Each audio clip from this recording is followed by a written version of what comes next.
Today I'm speaking with Beth, who heads our sales progressions team. The marketplace has been relentless since restrictions were lifted post-lockdown. Stock has been short and demand extremely high, so a huge imbalance with supply and demand at the minute.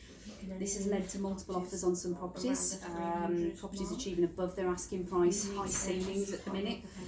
The difficulty is following when sales are agreed, the progression thereof. So historically, Beth, what's the average time frame been between sale agreed to completion?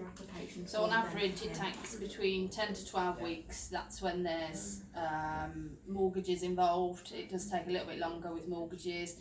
If it's a cash purchase, no mortgage, easy peasy, then you're looking at about 6 to 8 weeks. Yeah, brilliant.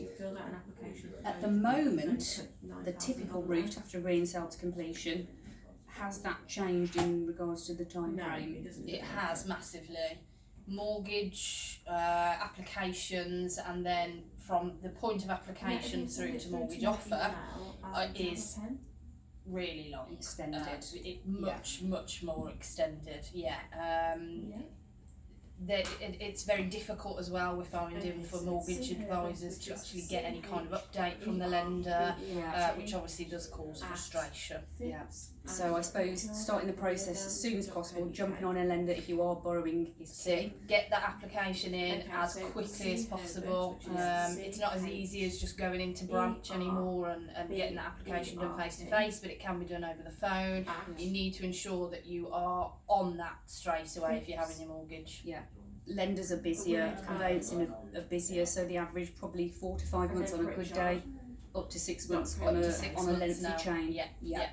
Okay, brilliant. And can you give people a rough idea from a sale being agreed, once an offer's been accepted, the rough process through what, conveyancing? Yeah. So as soon as your offer's been accepted, your agent will then ask for documentation to prove that you're able to proceed. Yeah. Once that's in, we then send out our sales memorandums to the solicitors. That's when obviously you engage in your solicitor. You should have already, as soon as that offer's been accepted, speak to your solicitor, let them know that you've either agreed a sale or you've had an offer accepted. They can then send out their paperwork to you, which you need to get back to your solicitor as soon as is physically possible, because the process cannot proceed until they've got your client care forms back. Once those client care forms are in and they've had our sales memorandum, this vendor solicitor will then look at getting a contract together.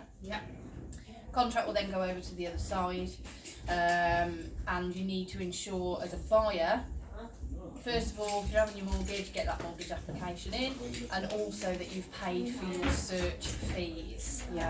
Those are something that as soon as that contract comes in, if the search fees are already there on account, solicitors can then just apply for them straight away.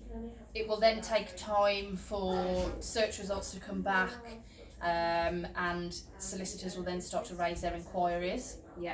They'll then get their reports together. Once they start getting those search results back, they'll then send out reports to the buyers to explain the information that they found out.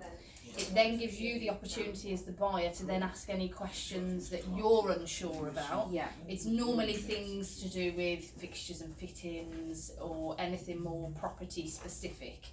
And then once you're happy as a buyer and your solicitor says that they're happy, they can then look at exchange. So theoretically it shouldn't take a long time, but under the current climate it does. Sadly. Brilliant, thank you. And has the sheer demand, we touched on it, but affected lending and conveyancing as far as you can see? Massively, hugely. I mean, everybody is working slightly differently now. Not all solicitor offices are in the office. Some people are still working remotely from home. I know a lot of lenders are still. So that has got a massive knock-on effect, especially if paperwork's going into the office, but then maybe the solicitor doesn't go into the office until 2 days later, it then doesn't get picked up straight away. So just being mindful that the time frames are lengthened, so just keeping on top of it. Stamp duty has definitely fuelled further demand with property, especially with the date of the holiday ending on the 31st of March, and completions must have taken place on or by the 31st of March. So everyone's trying to beat that day. So again, it's sort of volume that's going through the conveyancing system and the lending systems, which is extending the timeframes. But moving away from the lengthened sale progress at the moment, it's apparent that buyers are struggling with the term cash purchase. So can you give a defining definition or description of what cash means to an estate agent? Cash to an estate agent means that cash is readily available. It is in your bank account or savings account, however it is. You need to be able to prove that cash is readily available. So if I said to you, are you a cash buyer? Can you make those funds available straight away? That is cash. If you are sold subject to contract but don't need a mortgage, you are not cash. Yeah. It needs to be readily available funds. Doesn't mean that just because you don't need a mortgage that you are a cash buyer. Yeah, cash is cash in the bank. Cash in the bank. So thanks Beth, that's really helpful. It gives people a bit of an insight into sort of what happens after a sale is agreed. In the next video, we will look at why it's imperative to pick an agent who does have a sales progressions team, the pitfalls of not. Many thanks